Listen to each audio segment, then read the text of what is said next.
እኔ ቤተክርስቲያን ለምን ባዶ አትቀርም? ይሄንን እውነት ብቻ ነው ማስተምረው።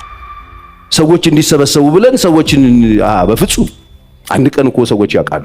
በተሳሳተ መንገድ ወንጌል ሰምታችሁ ሳትሰሩ ነው ብትበለጥጉት ቁጭ ብላችሁ ግራችሁን አጣጥፋችሁ ልክ እንደ ድሮ ጫት ቤት እግር ሊቋጥረህ ከሰማይ ዱብ የሚል ነገር ትጠብቃለህ ብለው ከሆነ ስህተት ነው እሱ። ቸርች ውስጥም አሁን ዋቴዎች ገብተው ገንዘብ ምናምን ክፍር ቸርች ውስጥ አስቡት። አሁን ቁጭ ብለን ክፍር ሊል ማለት እኛው ጠፍጥፈን የሰራነው ቆርቆሮ ውስጥ ነው ማለት። ይሄንንም ያምን ጅልና ቂል ማት ሰው አለ ይራገፍላ ሲባል ቁጭ ግሩን አጣጣው ምን ይመሰለ ጉልበቱ ምን ይመሰለ ዕውቀቱ ምን ይመሰለ ጥበቡን ምን ይመሰለ ታይሙን ይሄን ውድ ነገሩን ይዞ ቸርች ውስጥ ቁጭ ብሎ ምስኪን ሰው አለ። አሁን ቸርዬ ስለ ስራ ኢትዮጵያ ውስጥ እኮ ነው ያለነው። ምን እንስራ እንጃላችሁ። ግን እግዚአብሔር የእጅህን ምንድነው ባርካለህ ያለው ስራ። ትናንትና ሰርቄ እኖራለሁ ብለህ አስበህ ከነበር በእጆችህ እየሰራ መልካም እንዲሆንለት ማካፈል የሚያካፍለው ነገር እንዲኖርለት በገዛ እጆቹ መልካምን እየሰራ ይድከም።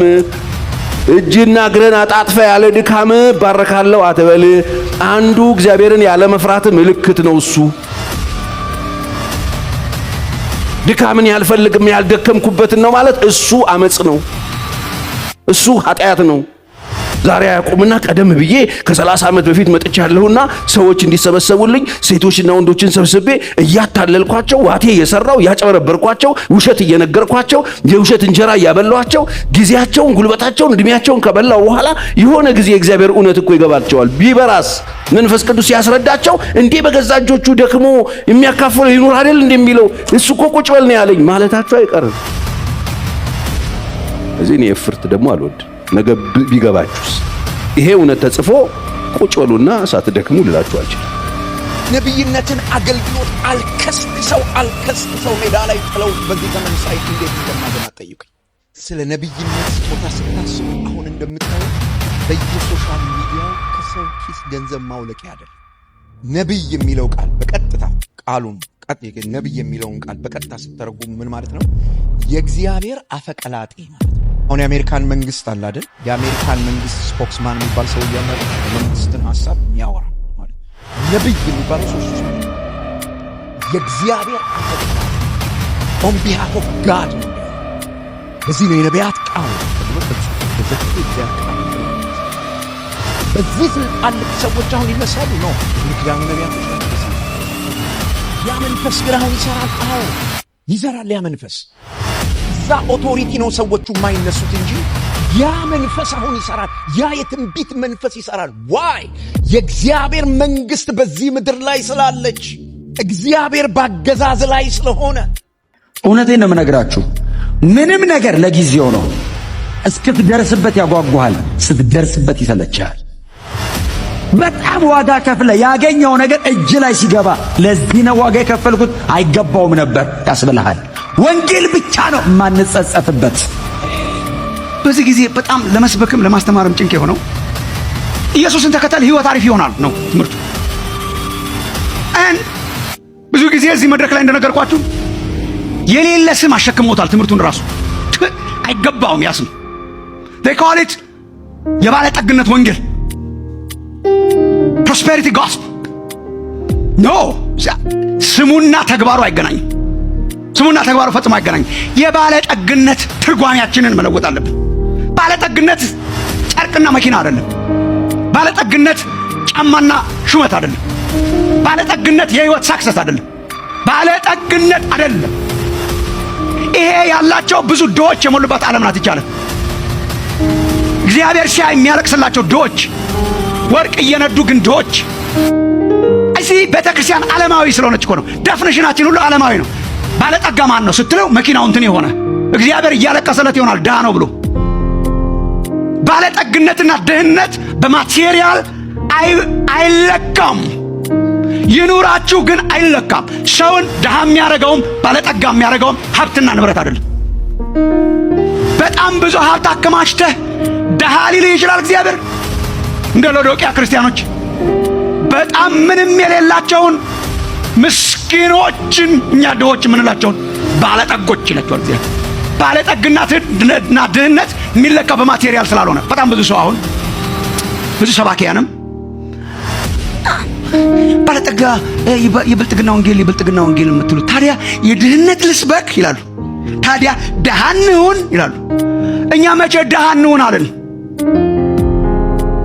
ይሲ የብልጥግና ወንጌል ተቃራኒው ድህነት አይደለም፣ ኢየሱስ ነው ተቃራኒው። ኢየሱስ ነው የለውም። ኢየሱስን እንያዝ ነው። ኢየሱስን የያዘ ባለጠጋ ነው። ዴፊኒሽናችን እሱ። ኢየሱስ ራሱ ወርቅ ነው። ኢየሱስ ራሱ ብር ነው። ኢየሱስ ራሱ ኤቭሪቲንግ ነው። ኢየሱስ ራሱ እሱ ባለጠግነት ነው። እሱ አዘ ፐርሰን እሱን ይዘኸው በቃ ይኑር አይኑር አንተ ባለጠጋ ነህ። ዴፊኒሽኑ ሌሎች የባለጠግነት መለኪያዎችን ሊያስጥል ይችላል። ሰው ኢየሱስን ሲቀበል ዋርኒንግ ሊሰጠው ይገባል። ለምን? አንዳንድ ኮልኮሌ ነገሮችን ሊያሳጣ ይችላል። ጨካኝ ነው የሚከተለው ኢየሱስ፣ ጨካኝ ነው የሚከተለው በጣም እዚህ ጨካኝ። ያ ሰውዬ ጸጥታ የሆነበት ምክንያት አይ ቲንክ ዝም ብሎ ሳይሄድ አይቀርም። በጣም ታገኛለህ እሰጥሃለሁ እያለ አይሰበስብም ኢየሱስ። አትሊስት የመጽሐፍ ቅዱሱ ኢየሱስ እሱን አያደርግም። ሌላ ኢየሱስ ስላለ ጳውሎስ ስለሚነግረን ሊያደርግ ይችላል እንጂ ኢየሱስ የናዝሬቱ የመስቀሉ የተሰቀለው ኢየሱስ ተስፋ የሚገባልህም ተጨማሪ ኮልኮሌ አይደለም። እንደ ዋና ነገር የሚነግርህም የዚህን ዓለም ማቴሪያል ነገር አይደለም። ምን ነው ተስፋ የሚገባልህ? የዘላለም ባለጠግነት፣ እሱ ራሱ ሀብት፣ እሱ ራሱ ብር፣ እሱ ራሱ ወርቅ፣ እሱ ራሱ ክብር ነው። ሌሎች ነገሮችንስ ሊያሳጣ ይችላል። ታትስ ትሩ ዲሳይፕልሺፕ በጣም ነው እንጂ እስኪመቸኝ አይደለም። ባይመቸኝም ራሱ ነው የወንጌል ዋና ግብ ኢየሱስ ራሱ። ባገኝ ምን አገኛለሁ? ራሱ እና ያሻማል። እሱን ማግኘት በጣም ስላልተገለጠልን ነው እንጂ ማቴዎስ ወንጌል ምዕራፍ 13 አንብቡ ስለምንደርስበት ቁጥር 44 እስከ 46 ራሱ ኢየሱስ ነው የተሰወረው መዝገብ። ራሱ ኢየሱስ ነው የተሰወረው ዕንቁ። ራሱ ኢየሱስ ነው ዕንቁ ይሰጣል ሳይሆን ራሱ ኢየሱስ ነው ዕንቁ። ራሱ ኢየሱስ ነው መዝገብ። ራሱ ኢየሱስ ነው ሀብት። ራሱ ኢየሱስ ነው የዘላለም ነገር፣ የዘላለም ሀብት። የምድርን ዋና ነገር የምድርን ነገሮች ዋና አድርጋችሁ መኖር የሌለባችሁ ይከዳሃል። አንድ ቀን ሲከዳህ ተስፋ አስቆራጭ ነው። ሪያሊቲ አይደለም። የለም፣ አይጨበጥም። ውበት አይጨበጥም። ክብር አይጨበጥም። ስልጣን አይጨበጥም። ገንዘብ አይጨበጥም። ሌሎችም አሉ። እኛ ከፍታዎችን ነው የምንረግጠው።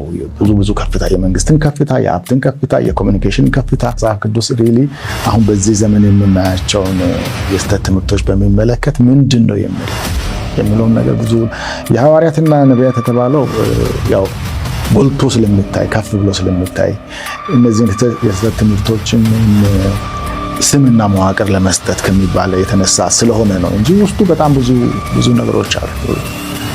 ለምሳሌ የብልጽግና ወንጌል ራሱን ብሎ የሚጠራ አለ። ሌላው የድህነት ወንጌል ነው ብሎ የሚጠራ አይነት አመለካከት አለ።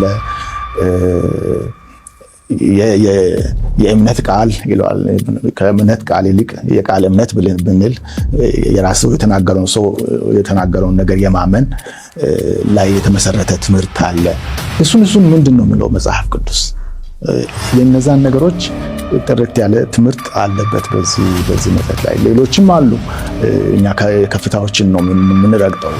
ብዙ ከፍታ፣ የመንግስትን ከፍታ፣ የሀብትን ከፍታ፣ የኮሚኒኬሽን ከፍታ፣ ሁሉ ነገር ይገባናል እዛ ቦታ ላይ ያለ ነው የሚል በእውነት ምንድን ነው የሚለው መጽሐፍ ቅዱሳችን? በዛ አባቶቻችን ምን ብሎ ነው ያስተማሩት?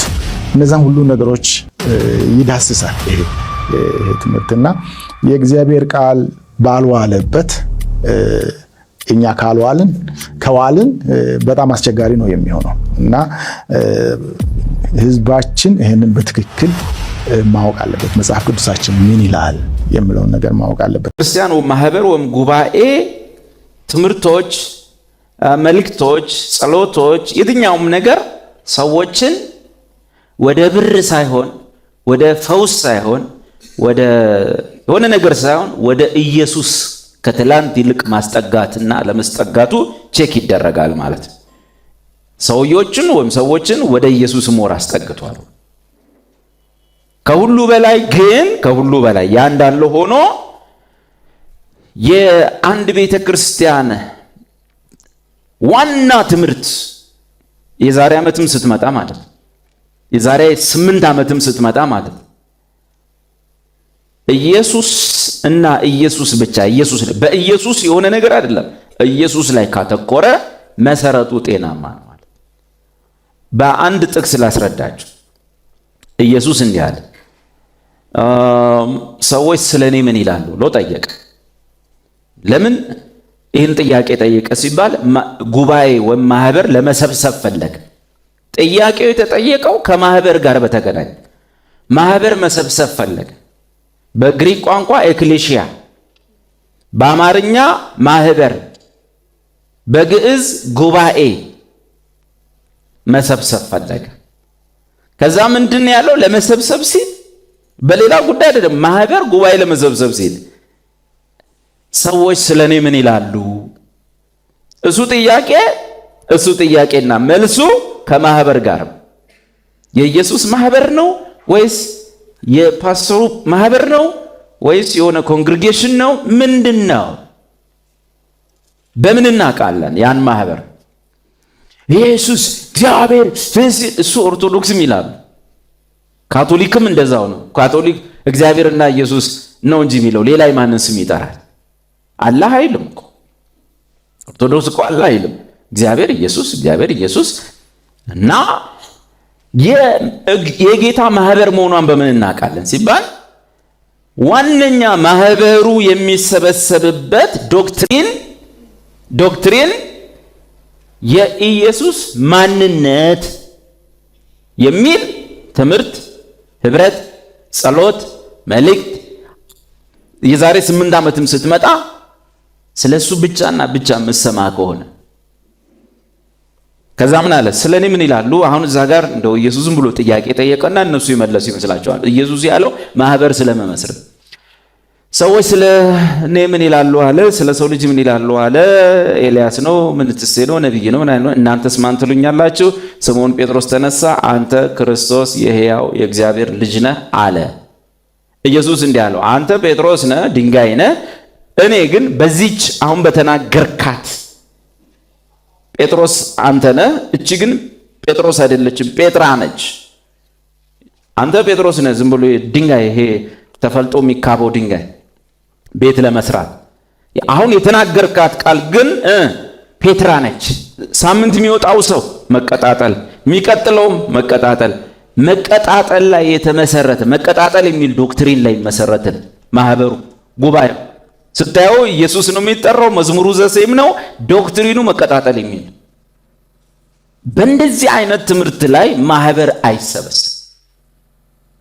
ሌላው ደግሞ እንዲህ ይላል፣ መካነ ኢየሱስ ጥምቀት አታጠምቅም፣ እኛ እናጠምቃለንና ይወጣና ከመካነ ኢየሱስ ወጥቶ አጥማቂት መጥምቃዊት ምናምን ቤተ ክርስቲያን ብሎ ይከፍታል። ከዛስ ትምህርቱ ስለ ጥምቀት ነው። ጥምቀት ያድናል፣ ጥምቀት ወሳኝ ነው። አሁን እንዘምራለን ተጠምቅ ያለው የሚል መዝሙር። ትንቢቱ ጥምቀት የሚባል ትምህርት አለ ባይብል ውስጥ። አዎ፣ ጥምቀት ላይ ግን ወይም ጥምቀት በሚል ዶክትሪን ላይ ምን አይሰበሰብም? ማህበር አይሰበስብም። መሰረት መሆን አይችልም ጥምቀት። ሌላው ይወጣና ደግሞ ምንድነው እዚህ ሁሉ ጊዜ ኢየሱስ ብቻ ነው የሚባለው ምናምን። የኢትዮጵያ ሕዝብ በድህነት እያለቀ ነው እና ትበለጥጋለህ፣ ይሳካልሃል እና መባረክን ምናምን በዚህ በቁሳቁስ ላይ መሰርተዋል። አገልጋዩ እዚህ ላይ ምን የሚያክል ወርቅ ያስራል፣ እዚህ ላይ ወርቅ ያስራል። የሆነ በጣም ብዙ ሺህ ብር ልብስ ይገዛል።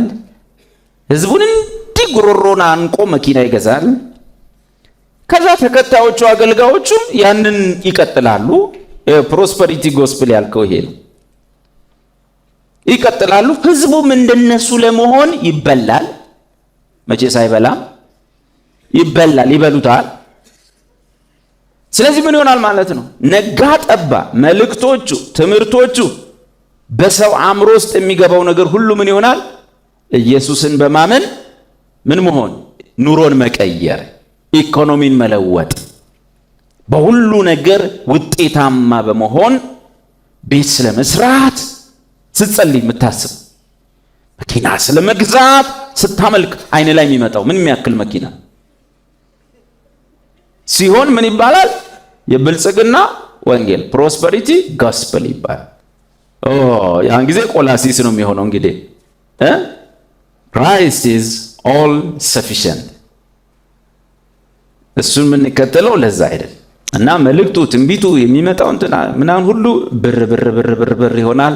ጸሎቱን በዛ ላይ ነው፣ መልእክቱን በዛ ላይ ነው እና እንደዛ ሲሆን ፕሮስፐሪቲ ጎስፐል ይባላል። ወንጌል በምንም አይነት ሁኔታ ስለ ገንዘብ ስለማግኘት ቤት ስለ ምናምን አይደለም። ወንጌል አሁንም ዞሮ ዞሮ ወንጌልም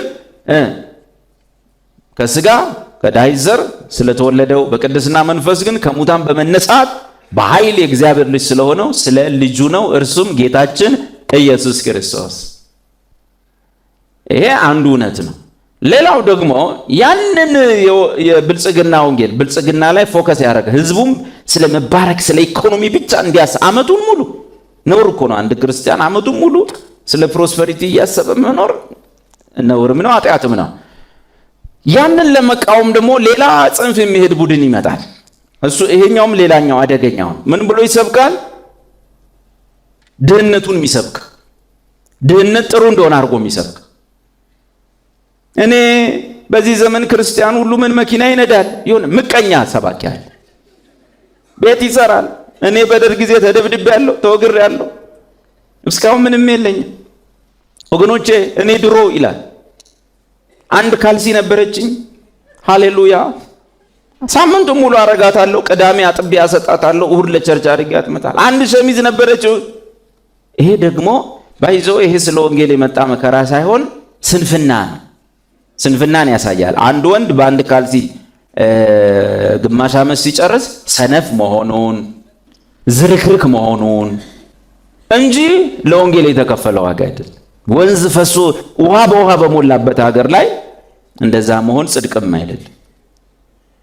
ስለዚህ ይሄ ጢሞቴዎስ ላይ የተረገመው ትምህርት ነው።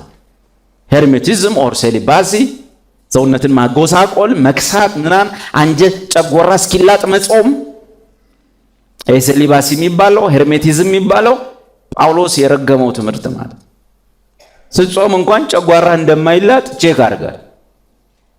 ስጋህ ያንተ ስለ አይደለም ባደራ የተሰጠ ስለሆነ እኔ ጌታው ዛሬ አልፋታህም ልፋታም እዚህ እያቃጠልህም ልሞታታለሁ። ጌታ ተው አታቃጥለው፣ ይህን ጨጓራ ይላል። አታቃጥለው። ይሄ ደግሞ የቡቱቶ መንፈስ አለ። ድህነትን ጽድቅ አድርጎ የሚሰብክ አለ።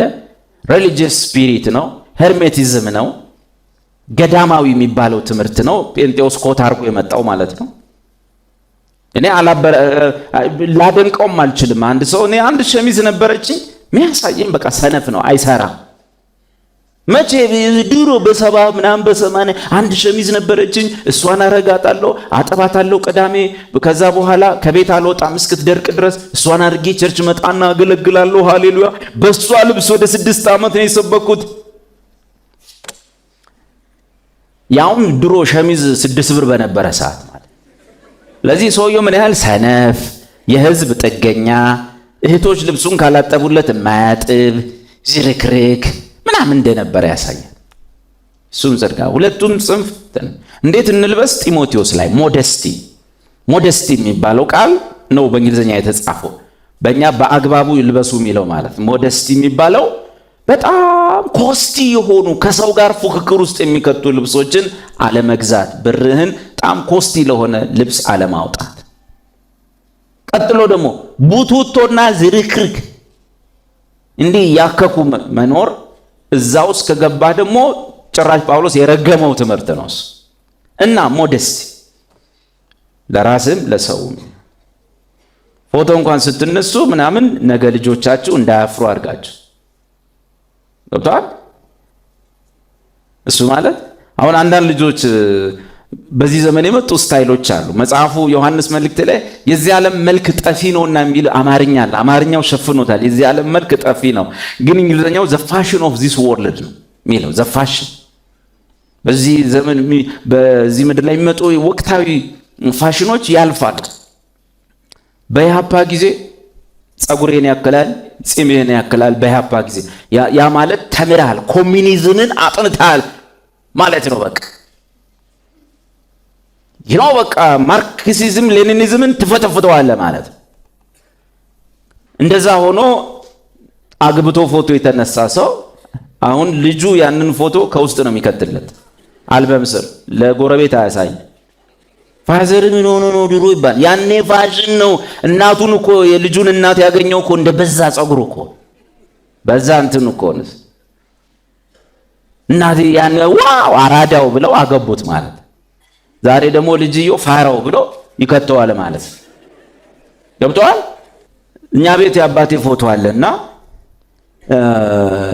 በቃ ኖርማል ሱፍ ለብሶ ጸጉሩን በአግባቡ ተቆርጦ ምናምን የተነሳው ፎቶ አለ። እሱ አልበም ፊት ለፊት ላይ ነው ድሮ ያደረኩት። ፊት ለፊት ላይ የመጣ ሁሉ እንዲያይልኝ ማለት።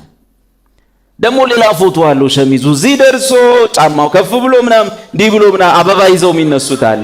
እሱን ደግሞ ያኔ አስብ እንደዛ አድርጎ ነው ማዘርን ያገኘው። ግን አሁን ምንድን የምታረገው? አሁን ምንድን የምታረገው? ፋራ ብለህ ከውስጥ ከስር ትከተዋለህ ማለት። አሁን እዚህ ያለው ሰው ልብ ገዛ። ዛሬ የምትነሳው ፎቶ ነገ ልጅ ፋዘር ምን ሆነ ነው የሆነ ወቅት አሞ ነበር ምናምን እንዳይለ እያሰብክ ነው መልበስም መነሳትም ያለብህ። አገኛችሁ? በዛ መልክ ነው የምንኖረው እንጂ የሆነ እንትን ተሰርቶብን ህግና ወግ ስርዓት ወጥቶብን አይደለም ማለት ነው።